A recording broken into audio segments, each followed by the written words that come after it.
Welcome viewers. On behalf of Iravati Research and Communication Center, this is your host Pratim Ranjan Bose. I have with me Dr. Nihar R. Nayak, who is a research fellow with IDSA in Delhi. His area of expertise is climate change, energy, and political violence in South Asia. Dr. Nayak is a well-known expert on Nepal.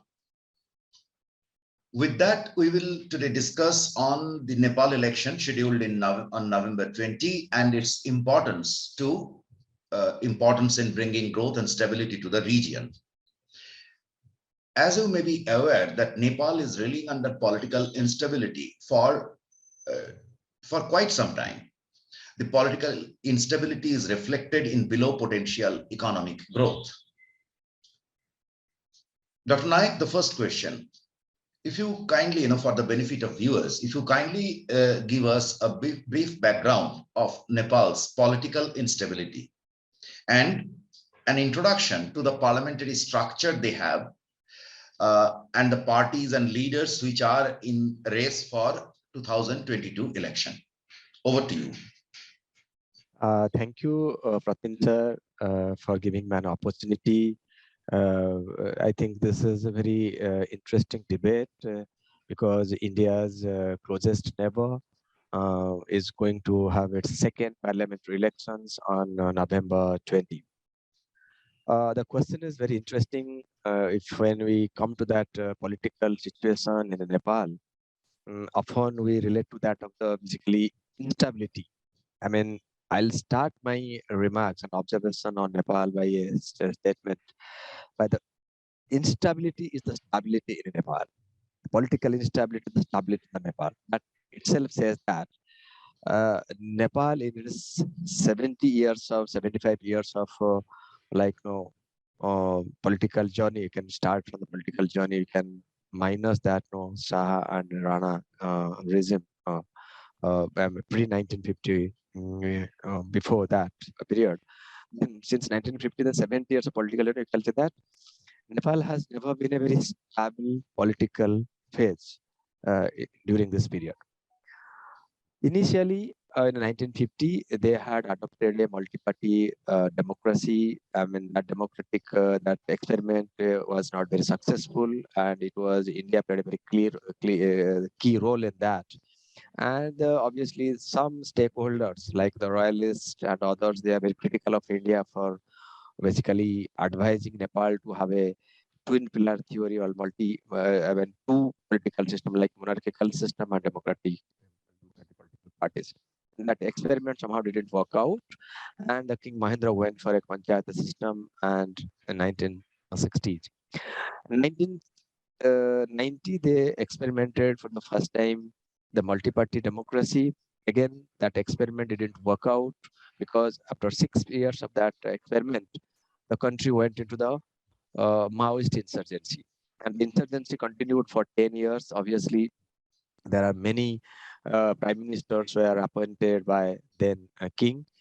Then finally, after 10 years of insurgency, the country adopted a constituent assembly. That the peace process 2006 and constituent assembly.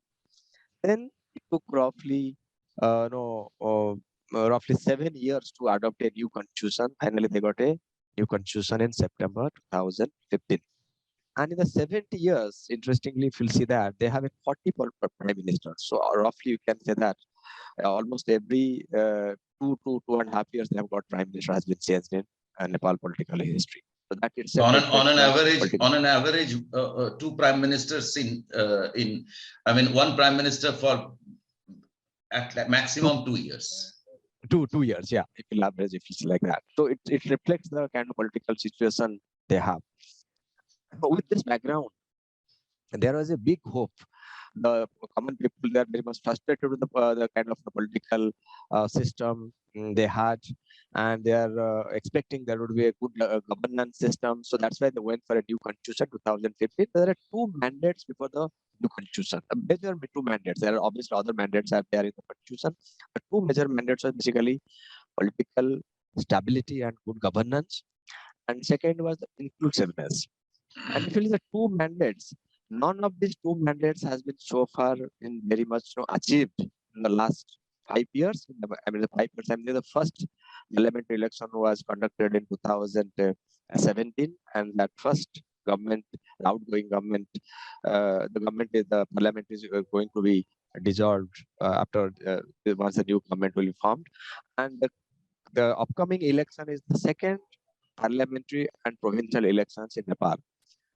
So if you'll see, compare with the previous like 70 years of political history and 5 years of post-constitution democratic experiment in Nepal, kind of decision was taken by Prime Minister Oli during his tenure.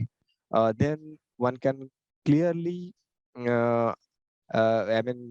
can clearly predict that Nepal is not going to have a very stable political tenure in the upcoming 5 years period. So that is my analysis. There could be some political party will do very well in the upcoming elections. There could be a largest political party, but I'm pretty sure that no political party is going to get an absolute majority in these elections. So there will be again as a definitely coalition government. There will be multiple actors in the government. So there will be a lot of negotiation, bargaining will happen over the key portfolios, constitutional positions. That will itself drive towards another phase of political instability in Nepal in next 5 years period. Okay, so what is the structure, federal structure over there? Like, yeah, this is going to be a general election, right? The states This is there are 7 or 8 states. states as well. Right. So they have the local governments, and in the federal government. So what is the structure of parliament? Is it upper house, lower house, and how it is elected or selected? They have adopted the new constitution, adopted basically 3-tier government system. One is the central level. You can say the federal government, and then there is also provincial government, and there is a local government also, like we have in India. So panchayat and etc. Yeah, panchayat. So local government election was conducted in this year May. So that has been completed.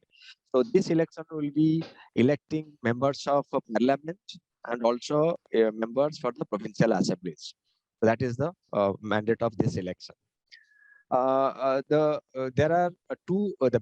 bicameral parliament is there. There's upper house and lower house at the union level, and at the provincial level also they have basically a similar kind of arrangement. So this will be there. Okay. So election will be basically holding for this both provincial at the and also the union level also.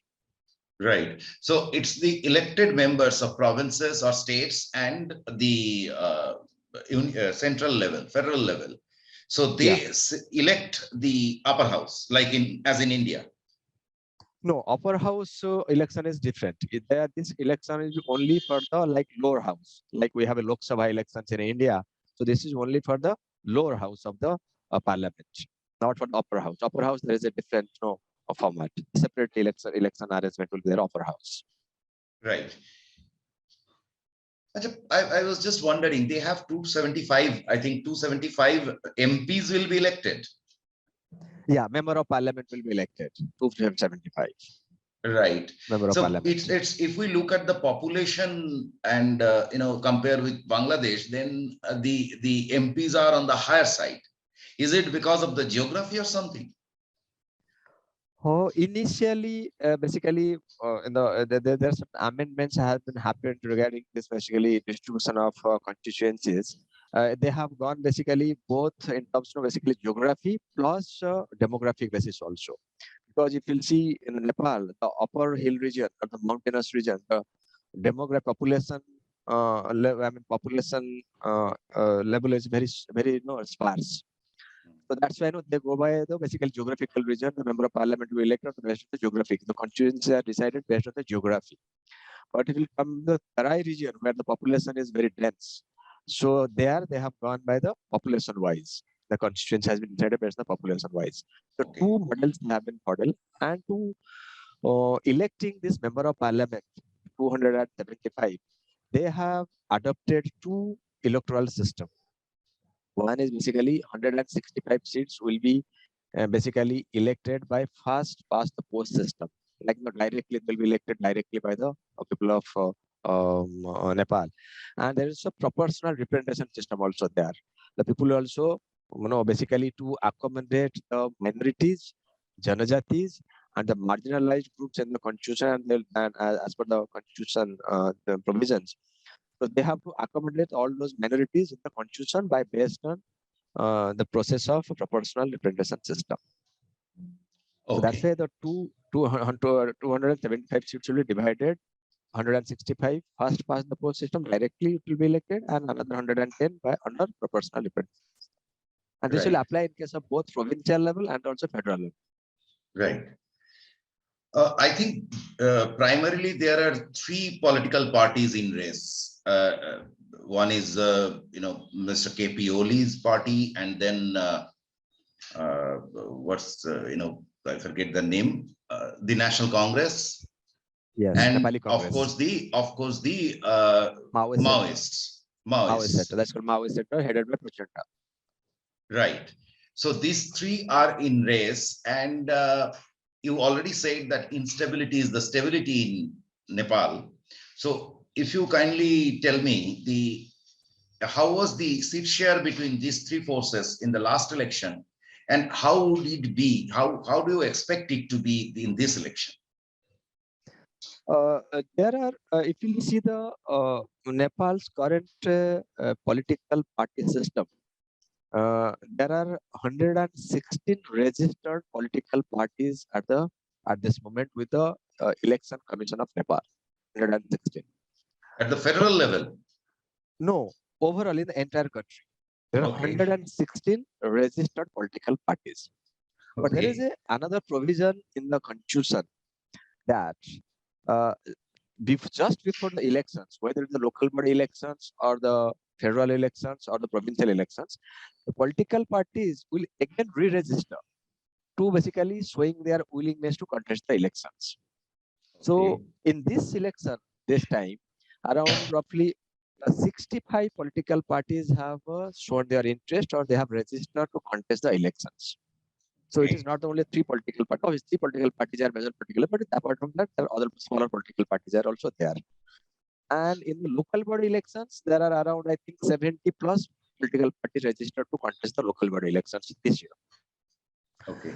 So, So a degree of political consolidation is taking place. yes. So, but the key players here are basically the five political parties. Number one is the Nepali Congress, the currently, because they are heading the current government there, So Mr. because they are Deuba. heading a big Mr. Deva, Mr. Sarbadir Deva, and that is they are heading a big coalition actual formation. And the second is the CPN UML. This is a left socialist, centrist, left political parties, basically left communist party, and they are the second opposition political party. And the CPN Communist Party of Nepal Maoist Center, it is headed by Prachanda. He is again part of the current coalition government. Apart from that, there are two Pradesh-based regional political parties. This is called Loktantrik Samajwadi Party, headed by Manch Thakur, and the second one is basically Jantantrik Samajwadi Party, headed by Upendra Yadav. There are other smaller political parties, but they don't have major representation in the current parliament, like RPP Nepal, which is basically talking about to revival of Hindu Rashtra, revival of monarchy in Nepal politics. So that is there. But here, all these political parties are not contesting this election individually. All those five political parties I discussed. There are two major coalitions have been come up during this elections. The first coalition government, first coalition or a pre-poll alliance, you can say, is headed by Nepali Congress. And who are the part of this pre-poll alliance? One is the Nepali Congress, is the largest political party. Second is the Communist Party of Nepal, Maoist Center is a Prachanda. Then CPN, Communist Party of Nepal, Unified Socialist, is basically headed by one faction of former CPN UML, Madhav Kumar Nepal. Then Manch Thakur party also recently joined just before this finalization of this election registration process. So they have joined this coalition. There are four major political parties in the NC-led coalition alliances. Then another opposite to that, there is alliance done by the UML, CP and UML. CP and UML, who are the other coalition partners, the Upendra Yadav has joined in that the CP and UML group, and RPP Nepal. There are two RPP Nepal factions. One is headed by Kamal Thapa. This is called only he's called RPP Nepal, and one is Mr. Lingden. This is basically only RPP, Rashtriya Prajantantra Party. So both the RPP factions, they are also part of the UML, who are basically talking about the revival of Hindu Rashtra. So if you'll see analyze the two coalition formations, they are just opposing to not only ideologically opposite to each other, on the basically issue wise also taken a very opposite position on many existing debated political issues of Nepal. For example, the Nepali Congress. Nepali Congress, for example, you said Nepali Congress and Mr. Prachanda. Yes, right. Prachanda in one group. In one room. So these two forces were basically opposing forces. They were not opposing forces, but you see, now Maoists are saying they are no more a Maoist political party. You can see the statements of the political parties. They are, during my private interaction and discussion with Mr. Prachanda recently when he visited to India, he told me that after this election, they are going to change their party name also. They are going to remove that this Maoist phrase, that term in that political party. So they are going to project themselves as only a communist political party or a socialist political party in Nepal in the future. Okay, actually, your question about basically previous performances of political parties, like in 2017 elections, and also if you'll see the political trend, recent political trend in Nepal, we can say that recently how these political parties performed in the local body elections in May this year. If you'll see the vote sharing percentage of Nepali Congress was 34.2%.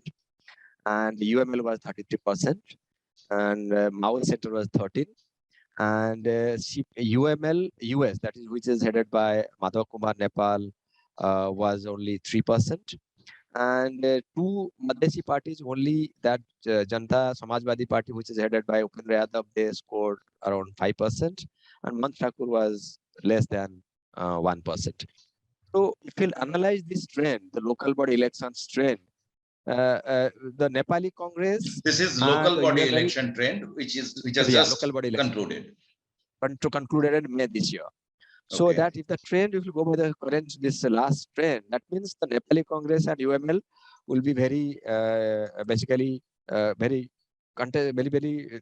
contest will be very close. Obviously, Nepali Congress with the support of Maoist will be emerging as the largest force, but UML will be the second largest political party in the upcoming elections. So that's it's a neck to neck competition. That is what you are saying. Competition between Nepali Congress and UML. So, and that rules out the question of one party or coalition coming to power with absolute majority. Absolutely. So in that case, the Maoist will be emerging as the kingmaker in the parliamentary. So that has been the case in the past as well. Yes. Maoist, kingmaker. So that is why the Prachanda is very much confident that he is going to become the next prime minister of Nepal. So he has already declared while campaigning in Gorkha district. He said that the Baburam Bhattarai, who has been now rejoined that force, he has openly declared that Prachanda is going to the next prime minister.